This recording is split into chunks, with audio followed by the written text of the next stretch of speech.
আমাৰ শ্ৰদ্ধা চাহ জনগোষ্ঠী গৌৰৱ যুৱ সম্ৰাট পদ্মশ্ৰী শ্ৰীযুত দুলাল মালকী ডাঙৰীয়া আমাৰ মঞ্চত উপস্থিত হৈছেহি। গতিকে তেখেতক ফুলাম গামোচা আৰু উপহাৰ প্ৰদান কৰিবৰ বাবে মই চাৰিজন ছাত্ৰ সন্থাৰ সাংস্কৃতিক সম্পাদক মহেশ্বৰ কোঁৱৰক অনুৰোধ জনাইছোঁ।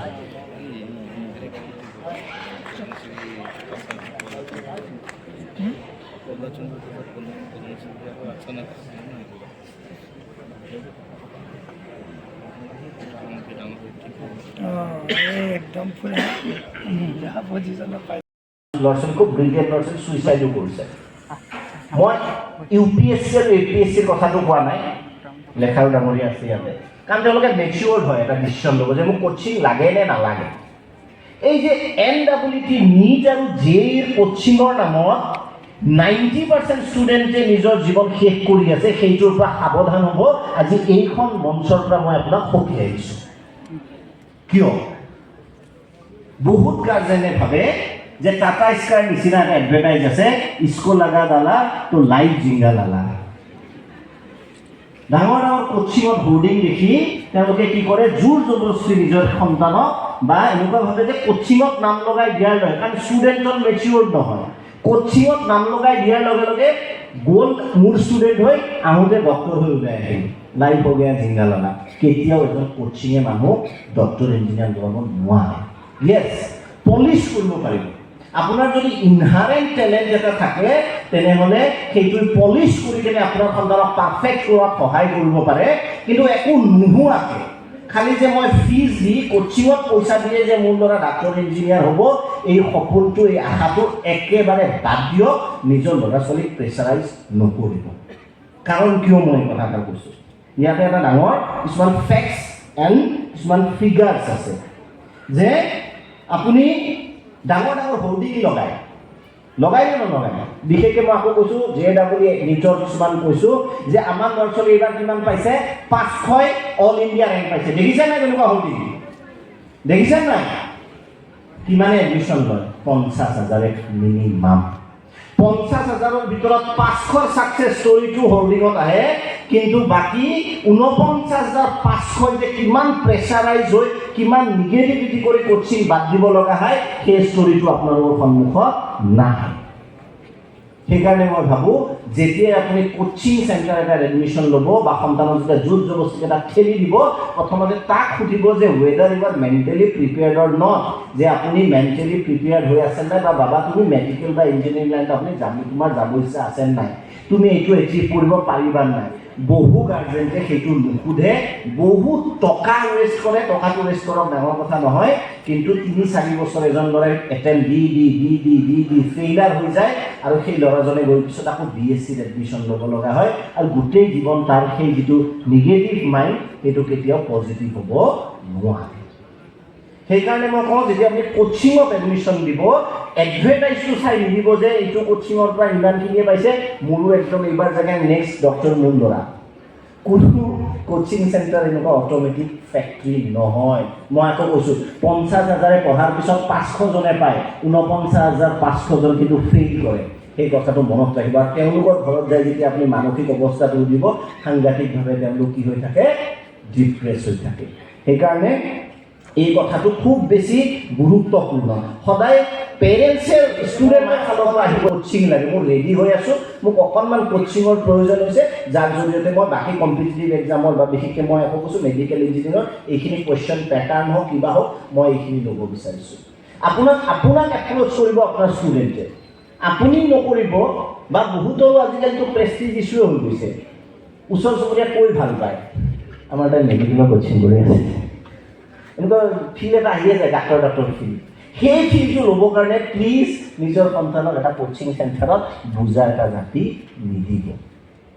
মেডিকেল পঢ়াটো পিছৰ কথা মই কৈছোঁহে, তেনেকুৱা আপোনালোকেও নিশ্চয় শুনিছে জীৱনত, যে এইকাৰণে কোচিঙত দিয়ে কাৰণ মাক বাপেকে কৈ ভাল পায় এখন ল'ৰা ছোৱালীয়ে মেট্ৰিক বা ইঞ্জিনিয়াৰিঙৰ কিবা এটা কোচিং কৰি। সেইকাৰণে বি এৱেৰ, কাৰণ এনেকুৱা ষ্টুডেণ্টটো দেখিছোঁ 3-4বাৰমান এটেম্প দিয়ে, নোৱাৰাৰ পিছত কি হয়, তেওঁলোকে সাংঘাতিক ডিপ্ৰেশ্যনত থাকে, জীৱনৰ 3টা বছৰ গুচি যায়। তাৰপিছত মোৰ লগত বহুতে কথা পাতে, মোক মেছেজ দিয়ে যে ছাৰ 3বাৰ মই ট্ৰাই কৰিলোঁ, নোৱাৰিলোঁ, এইবাৰ মই কি কৰোঁ, আপোনাৰ জীৱনমান জীয়াই থকাৰ ইচ্ছা নোহোৱা হৈছে। তেওঁলোকৰো প্ৰেছাৰ থাকে যে মা দেউতা অলৰেডি হিউজ এমাউণ্ট এটা কোচিঙৰ নামত খৰচ কৰি দিলে। গতিকে ষ্টুডেণ্ট বা এগৰাকী শিক্ষাৰ্থী মানুহ এজন সফল হ'বলৈ তেওঁ মুক্ত আকাশ কৰি তেওঁলোক মুক্ত আকাশৰ মাজত এৰি দিব লাগে প্ৰেছাৰৰ জৰিয়তে আপুনি চাব যিমানে এজন ক্ৰিকেটাৰ বা আপুনি ফুটবলত চাব যিমানে প্ৰেছাৰ বেছি হ'ব খেলটো সাধাৰণতে কি হয় বেয়া হয় সেইকাৰণে don't pressurise Euro child lastly মই আকৌ কৈছোঁ যে মই বিশেষ আজি খুব ফাষ্ট কৈ আছোঁ যে ক্ৰিয়েটিভিটি সদায় ৰাখিব লাগে সদায় কি ৰাখিব লাগে ক্ৰিয়েটিভিটি ৰাখিব লাগে শ্বাহৰুখ খানৰ বা ডাইলগ মনত আছে নাই আছে যিয়ে শ্বাহৰুখ খানৰ যদি গোটেই জীৱনটো আমি পৰিক্ৰমাটো যদি চাওঁ মুম্বাইত যেতিয়া আহিছিল ফাৰ্ষ্ট মুম্বাইত আহিছিল কেইশমান টকা লৈ সাধাৰণতে যিটো হিৰোৰ চেহেৰা আমি হিৰো বুলি যাক কওঁ যেনেকুৱা ধৰণৰ চেহেৰা এটা আছে সেনেকুৱা ধৰণৰ চেহেৰা জেনেৰেলি শ্বাহৰুখ খানৰ এতিয়া হৈ গৈছে মেকআপ চেকআপ কৰি সেইটো বেলেগ কথা কিন্তু সেইটো সময়ত নাছিল এটা সাধাৰণ চেহেৰাৰ ল'ৰা যাৰ ভইচটো ঠিক নহয় কথা কওঁতে বেবাই থকাৰ নিচিনা লাগে তেনেকুৱা ল'ৰা এজনে হাতত কেইটামান টকা লৈ মুম্বাইত সপোন দেখিছিল এদিন ছুপাৰষ্টাৰ হোৱা আৰু সেই ল'ৰাজন প্ৰথমতে যেতিয়া ছুপাৰষ্টাৰ বুলি কয় মানুহে হাঁহে যে ই ছুপাৰষ্টাৰ হ'ব আহিছে এনেকুৱা চেহেৰালৈ পিছত দেখা গ'ল যে সৰু সুৰা কিছুমান চিৰিয়েলত কোনোবাই চিৰিয়েল চাইছে নাই পুৰণা শ্বাহৰুখ খানৰ চাইছে নাই অঁ গতিকে শ্বাহৰুখ খানৰ কিছুমান পুৰণা চিৰিয়েল চাবা সৰু সুৰা চিৰিয়েলত দুই এটা ৰোল কৰি সেই ল'ৰাজনে কালক্ৰমত ইয়াৰ মানে মূল কথাটো কি একাগ্ৰতা আজিও তুমি চাবা বলিউডৰ যিসকল এক্টৰে কিছুমান এক্টৰ থাকে হিৰো মানে একদম হিৰো হোৱাৰ পিছত পাত্তাই নিদিয়ে 4টাৰ বজাত যদি শ্বুটিং কেইটা বজাত গৈ পায় 10টা বজাত গৈ পায় মানে ৰাতিপুৱা শ্বাহৰুখ খান আজিও হি ইজ অন টাইম মানুহক সদায় পাংচুৱেল আৰু সময় ভেলুটো যিয়ে ভেলু কৰিব পাৰে তেওঁ টেলেণ্ট কমেই থাকক সাংঘাতিক টেলেণ্ট নালাগে বহুতে ভাবে মোৰ টেলেণ্ট নাই নেকি টেলেণ্ট থকা মানুহে একো কৰিব নোৱাৰে অকণমান টেলেণ্ট কমকেও হওক হাৰ্ডৱৰ্ক আৰু dedication for your profession is the utmost thing which is essential for কি ছাকচেছ এটা সাধু কৈ শেষ কৰিম ৰাছিয়াত ঠাণ্ডা খুব পৰিছিলে বাৰু ঠাণ্ডা পৰোঁতে এজন মানুহে ৰাতি ঠিক 12 বাজিছিল 12 বজাৰ পিছত ৰাজপথত ষ্ট্ৰীট লাইটৰ তলত কিবা এটা বিচাৰি আছে বহুত টাইম বিচাৰি আছে ৰাস্তাত বিচাৰি পোৱা ওচৰত পুলিচ এজন আহিল পুলিচে সুধিলে দাদা কি বিচাৰিছে ৰাছিয়ান লেংগুৱেজত সুধিছে মই অসমীয়াতে কৈছে তেওঁ ক'লে মোৰ ঘৰৰ চাবিটো ইয়াত বিচাৰিছে ক'লে ঘৰত আপোনাৰ চাবি ইয়াত হেৰাইছে নেকি বোলে হয় এই বুলি কৈ পুলিচজনে ক'লে ঠিক আছে মই আপোনাক সহায় কৰিলোঁ ঠাণ্ডাৰ দিন ৰাতি 12 বাজিছে ভাবক ৰাছিয়াত যথেষ্ট ঠাণ্ডা পৰে ওপৰৰ পৰা ষ্ট্ৰীট লাইটৰ পোহৰ বিচাৰি আছে ৰাস্তাত বিচাৰি নাপালে চাবি পুলিচজনে সুধিলে 3টা বাজিল ৰাতিপুৱা 3 ঘণ্টা বিচাৰিলে ক'লে আমি 3 ঘণ্টা এইখিনি জেগাত বিচাৰিছোঁ এই পোহৰত আমি 3 ঘণ্টা বিচাৰিলে আপুনি ভালকৈ মনত কৰকচোন আপোনাৰ যি চাবি সেই ইয়াতে পৰিছিল নে বেলেগত পৰিছিল মানুহজনে হাঁহিলে ক'লে ইয়াত পৰা নাই কৈছে ক'ত পৰিছে এই যে পাৰ্কৰ আন্ধাৰখিনি আছে এই যে পানী জমা আছে তাত পৰিছে পুলিচৰ খং উঠিল পাগল নেকি বোলে আপোনাৰ চাবি পৰিছে আন্ধাৰ পাৰ্কৰ তাতে য'ত পানী জমা হৈ আছে আপুনি ইয়াতে আৰামত এই কি ষ্ট্ৰীট লাইটৰ পোহৰত আপুনি ৰাস্তাত কিয় চাবি বিচাৰি আছে তেওঁ ক'লে ইয়াত বিচাৰাত সহজ যে পোহৰ আছে তাত আন্ধাৰত বিচাৰাত বিৰাট দিগদাৰ মানুহজনক পাগল যেন লাগিছিলে আমিও যেতিয়া মই যেতিয়া সপোনৰ কথা ক'লোঁ আমিও যেতিয়া সপোন দেখোঁ আৰু আৰামত সেই সপোনটো যেতিয়া এচিভ কৰিব বিচাৰিছোঁ অৰ্থাৎ সফলতাৰ চাবি তুমি আৰামত পৃথিৱীত কোনো মানুহে বিচাৰি পোৱা নাই জীৱনৰ সফলতাৰ চাবি তুমি বিচাৰি পাবা আন্ধাৰত য'ত কাঁইট থাকিব য'ত পোক থাকিব পৰুৱা থাকিব তোমাক কামুৰিব তোমাৰ হয়তো হাতেৰে তেজ ওলাই আহিব তাৰ পিছত তুমি জীৱনৰ সফলতাৰ চাবি বিচাৰি পাবা আৰামত পৃথিৱীত কেতিয়াও বিচাৰি নাপাবা সেইকাৰণে হেবিট চেঞ্জ কৰিব লাগিব 6:30 7টাত উঠি কলেজত যায় কিবা কলেজত যোৱাটো এটা উপকাৰৰ নিচিনা মাহঁতক এনেকৈ আমি বহুতে পুৰুষত কলেজ আছোঁ দেখা নাই নেকি মা বিৰাট ডাঙৰ কাম কৰিছে ধন্যবাদ বহুতে কৰে সেইকাৰণে আহিছে এনেকুৱা এটা বিৰাট ডাঙৰ কাম কৰিছে মই কলেজ গৈ দিছোঁ কলেজতো গৈ এনে আৰু মোবাইল হেল্ল' কি কিবা কিবি ডিছকাশ্যন কৰিলে ল'ৰাই বাইকৰ মোবাইলৰ এইটো কি এইটো চেমচাং নতুন আহিছে আচ্ছা ৰিয়েলমি এনেকুৱা ধৰণৰ ডিছকাশ্যন ছোৱালীৰ কাৰ কি পৰ চৰ্চা কোনে ক'ত থ্ৰেডিং কৰে আজিকালি পাৰ্লাৰত যায় ৰেগুলাৰলি সেইবিলাক ডিছকাশ্যন ঘৰত আহিলোঁ অলপ ফাং ফুং আধা ঘণ্টা আমি কিতাপত বহিলোঁ, তাৰপিছত দিনটো পাৰ কৰিলোঁ। আৰামত থাকি জীৱনত সফলতা কেতিয়াও নাপায়। মই কৈছোঁ নে ছেক্ৰিফাইচ। ৰাম কোন আছিল? অযোধ্যাৰ ৰাজকুমাৰ। কোনে গুৰুত্ব দিয়ে? সেই সময়ত হাজাৰ হাজাৰ ৰাজকুমাৰ আছিল, কিন্তু যিদিনাই ৰামে ৰাজ অট্টালিকা এৰি গুচি গ'ল, ধুনীয়া ধুনীয়া কাপোৰ অলংকাৰ এৰি গুচি গ'ল, জংঘলত গৈ নাখাই থাকিলে, ছেক্ৰিফাইচ কৰিলে, যাওঁতে গৈছিল ৰাম হিচাপে নৰ্মেল ৰাজকুমাৰ। ৰামৰ অস্তিত্ব নাছিল যেতিয়ালৈকে অট্টালিকা নাছিল, ৰাজপ্ৰসাদত আছিল। নৰ্মেল এজন ৰাজকুমাৰ, কিমান ৰাজকুমাৰ আছে কোনে মনত ৰাখে? কিন্তু যেতিয়াই ছেক্ৰিফাইচ কৰিলে, that is the power of sacrifice. সেইকাৰণে তোমালোকক কওঁ, অকণমান লাইফত ছেক্ৰিফাইচ কৰা। নট ফৰ ইউৰ চেল্ফ, তোমালোকৰ কাৰণে নহয়, তোমালোকৰ কাৰণে নহয়, তোমালোকৰ পিতৃ মাতৃৰ কাৰণে ছেক্ৰিফাইচ কৰা। কিমান কষ্ট কৰিছে জীৱনত। এটা সপোন দেখা যে যি মায়ে মোক দিন ৰাত কষ্ট কৰি ৰ'দ বৰষুণ বতাহ নোপোৱাকৈ মোক ডাঙৰ কৰিছে, যি দেউতাই কষ্ট কৰি 200-300 টকা জমা কৰি মোক কলেজত পঢ়াইছে, সেই দেউতাৰ কাৰণে মই এদিন ভাল কাম কৰি দেখুৱাম বুলি নিজকে এদিন শপত খোৱা, বিশ্বাস কৰা না টোপনি ধৰিব না ভোক লাগিব। নিজৰ পেৰেণ্টছৰ কাৰণে সপোন দেখা, নিজৰ কাৰণে বাদ দিয়া। আমি নিজৰ কাৰণে বহুত কৰোঁ লাইফত, কৰোঁ নকৰোঁ? সপোন এনেকুৱা দেখা যে যিগৰাকী মায়ে মোক কষ্ট কৰিছে সেইগৰাকী মায়ে, কাজিয়াতে বহুত ছোৱালী আছে, যুৱতী আছে, সপোন এদিন দেখা যে ময়ো এদিন এখন দামী গাড়ী কিনিম, মই গাড়ীখন চলাম, মা মোৰ আগৰ চিটত থাকিব, দেউতা পিছৰ চিটত থাকিব, আমি অৰুণাচলৰ মেঘৰ মাজে মাজে মই গাড়ী ড্ৰাইভ কৰি লৈ যাম আৰু ক'ৰবাত ৰখাম আৰু মাক ধুনীয়াকৈ তাত থম। মায়ে ক'ব, ইমান টকা কিয় এনে কৰা? তুমি ক'বা, চিন্তা নকৰিবা মা, তোমাৰ ছোৱালীয়ে ইনকাম কৰে। Have that dream in your eyes. Have that dream in your eyes for your parents. নিজৰ পেৰেণ্টছৰ কাৰণে এই সপোনটো দেখা। মই ভাবোঁ আমি এতিয়া কি হয়, আৰু এতিয়া যিসকলে মেট্ৰিক পাছ কৰিছা, এতিয়ালৈকে মাক দেউতাকৰ লগত ঠিকেই আছে, এতিয়া লাহে লাহে কাঠি গজিব কলেজত যোৱাৰ লগে লগে, বেমাৰটো তাতে ষ্টাৰ্ট হ'ব। বহুত ব্ৰিলিয়েণ্ট ল'ৰা ছোৱালী মেট্ৰিকত সম্বৰ্ধনা পায়, কলেজত যোৱাৰ লগে লগে, ছেমিষ্টাৰ আগবাঢ়ি যোৱাৰ লগে লগে নম্বৰটো কি হৈ আহে? কমি আহে। কাৰণ বেমাৰ এটা লাগে। কি বেমাৰ? বিৰাট ভাল পাওঁ মই।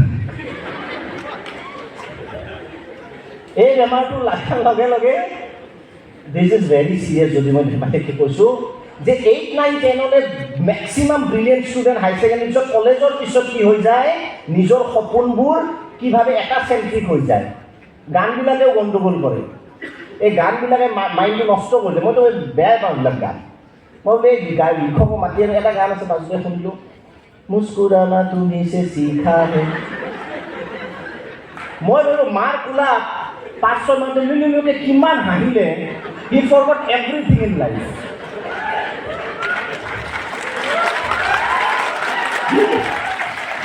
হি ফৰগট এভৰিথিং ইন লাইফ। আৰু মুস্কুৰানা তুলিছে, এটা 19 বছৰ পিছত মুস্কুৰানা আহিলে তাৰ।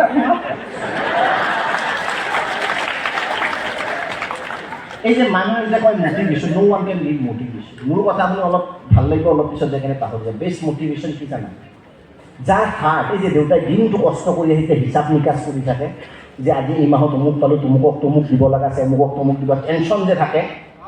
মায়ে যে ঘৰত একো নোহোৱাকৈ যে আমাৰ কাৰণে কিবা এটা যে বনাই খুৱায়, সেই যে মাৰ যে কষ্টটো, সেই মুখ দুখন দেখি, সেই ফটো দুখন দেখি যাৰ ইনস্পিৰেশ্যন নাহে, যিয়ে মটিভেট নহয়, তাক দীপক শৰ্মা নহয় ভগৱানে মটিভেট কৰিব নোৱাৰে। তোমালোকৰ মা দেউতাৰ ছবিখন মনত ৰাখিব।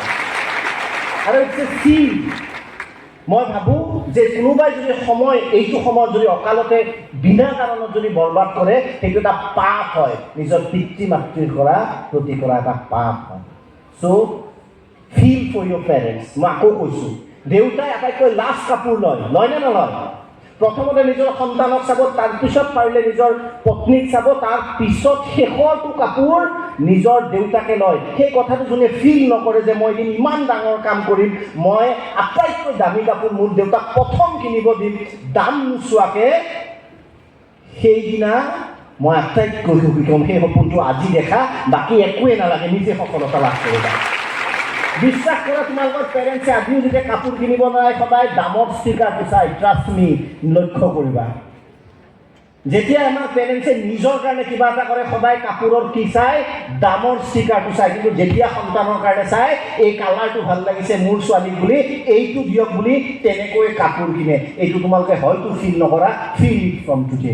লক্ষ্য কৰিবা। গতিকে দেউতাই মোক আজি ষ্টিকাৰ নোচোৱাকৈ মোক কাপোৰ কিনি দিছে, ময়ো এদিন আজি য'ত দেউতাই মোক শেষত ষ্টিকাৰ চাই মোক কাপোৰ কিনি দিছে, এদিন ময়ো দেউতাক কাপোৰ কিনি দিম ষ্টিকাৰ নোচোৱাকৈ। দেউতাক কম দাম নাচাবা কাপোৰ কিনা। সেই দিনটো আমি বিচাৰোঁ নাই? বিচাৰোঁ নাই সেই দিনটো? সেই দিনটো যে মই কৈছোঁ শুই উঠিয়ে আমি সাধাৰণতে কি হয়, আমি নিগেটিভ আৰম্ভ কৰোঁ। কেনেকৈ আৰম্ভ কৰোঁ? শুই উঠিয়ে ৰাতি গুৱাহাটীততো দেউতা ভালে চেল্ফি পোৱা লাইকো হৈছে বহুতকেইটা। সম্বৰ্ধনা অনুষ্ঠান উইথ ধিগা যোৱা দাদা আৱাৰ প্ৰেচিডেণ্ট না, সেইটো ঠিকে আছে, সেইটো উঠা। কিন্তু ৰাতিপুৱা শুই উঠিয়ে মানে মই কৈছোঁ এডিকশ্যনটো নিগেটিভিটি ষ্টাৰ্ট হয়। সেইটো হোৱাৰ লগে লগে যে ৰাতি মই সম্বৰ্ধনা অনুষ্ঠানত গুৱাহাটীত যাই কিনে যিকেইটা ফটো দিছিলোঁ কিমান লাইক আহিল। যদি বোলে 500মান লাইক, বা গুৱাহাটীত বিৰাট লাইক আহে সেই ফটোটো চবে কৰিছে। যদি 30-40টা নাই, এইটো বাদ দিবা। শুই উঠিয়ে মই এটা তোমালোক যাদু দিম। বহুতে কয় ভগৱানক আল্লাহ হয় কৰা, যাক যাক প্ৰাৰ্থনা কৰিবলৈ আছে গড ইউ প্ৰে, বাট শুই উঠাৰ লগে লগে চকু খোলাৰ লগে লগে এবাৰ জাষ্ট নিজৰ পিতৃ মাতৃৰ ছবিখন চকুত আনিবা, just for 30 seconds, 10 seconds, 5 seconds, যে মা দেউতা আজি মই দিনটো ভালকৈ কৰিম, মই জীৱনত কিবা এটা কৰিম তোমালোকক সুখী কৰাৰ কাৰণে। নিজকে এই ছেকেণ্ডত 5 ছেকেণ্ডৰ কাৰণে ক'বা, বাকী গোটেই দিনটো যাদু হৈ থাকিব। গোটেই দিনটো যাদু হৈ থাকিব। তোমালোকে চাবা ৰাতিপুৱা উঠিব মন যাব, পঢ়িব মন যাব, পজিটিভ মন যাব, মোবাইল চাব মন নাযাব। এইটো হ'ল গুৰু মন্ত্ৰ। Thank you so' much for giving me this opportunity. আকৌ কৈছোঁ যে সময় বহুত ল'লোঁ, কিন্তু মই আকৌ কওঁ, মই এটাই থিয়ৰিত বিশ্বাস কৰোঁ, মানুহ passion, hard work and love for your work, এইকেইটা যাৰ লগত থাকে বাকী কথা মেটাৰ নকৰে। আৰু ইতিহাস সাক্ষী হৈ আছে। আৰামত ডাঙৰ হোৱা বোলে মই কোৱা নাই ভাল কৰে, কিন্তু সাধাৰণ 80% অফ দ্য ছাকচেছ ষ্ট্ৰাগল কৰি জীৱনত আগবাঢ়ে। Mahendra Singh Dhoni, Y one of the finest captain. সৰু গলিৰ পৰা, সৰু দুখীয়া ঘৰৰ ল'ৰা এটা ষ্ট্ৰাগল কৰি যেতিয়া কেপ্টেইন হৈছে, সেই মেণ্টেল টাফনেছটো বেলেগৰ লগত সাধাৰণতে পাত্তা নাপায়। থেংক ইউ ছ' মাছ। আগবাঢ়ি যোৱা ভৱিষ্যতে যথেষ্ট ভাল কাম কৰিব লগা আছে, সমাজৰ কাৰণে কাম কৰা, আৰু ডাক্তৰ হৈ যে এটা আৰু ৰেছপনচিবিলিটি থাকে। বিশেষকৈ মই আজি ইয়াত যিসকল চাহ জনগোষ্ঠীৰ ছাত্ৰ ছাত্ৰী আছে, নিজে গৈ কেনে কিবা এটা কৰিলোঁ, গুৱাহাটীত এটা ফ্লেট ল'লোঁ, মই ডাক্তৰ হ'লোঁ, মই অমুকত মেডিকেল পঢ়ি আছোঁ, তোমাৰ জীৱন সফল নে? মই কৈছোঁ ন'। তুমি য'ত থাকা, তুমি যিটো এৰিয়াৰ পৰা আহিছা, তাত যদি অন্ততঃ 2জন ল'ৰাক এটলিষ্ট গাইডেঞ্চ, পইচা দিয়াৰ কথা মই কোৱা নাই, এটলিষ্ট যদি তুমি গাইডেঞ্চ দিব নোৱাৰা, তুমি ডাক্তৰ নহয়, তুমি এইমছত গৈ চিফ অফ ডাইৰেক্টৰে হোৱা, তোমাৰ জীৱন সফল নহয়। যিটো এলেকাৰ পৰা তুমি আহিছা, তাত যদি 2জন শিশুক তুমি অন্ততঃ ভৱিষ্যতে ভাল হ'বৰ বাবে গাইড কৰিব নোৱাৰা, সেইটো কিন্তু কৰিবা। সেইটো মোৰ অনুৰোধ। কাৰণ এনেকৈ তোমালোক এটা চাম ডাঙৰ হৈ যাবা, এটা চাম সৰু হৈ যাব। ধন্যবাদ আকৌ বহালাম। থেংক ইউ ছ' মাছ। সময় অলপ ল'লোঁ।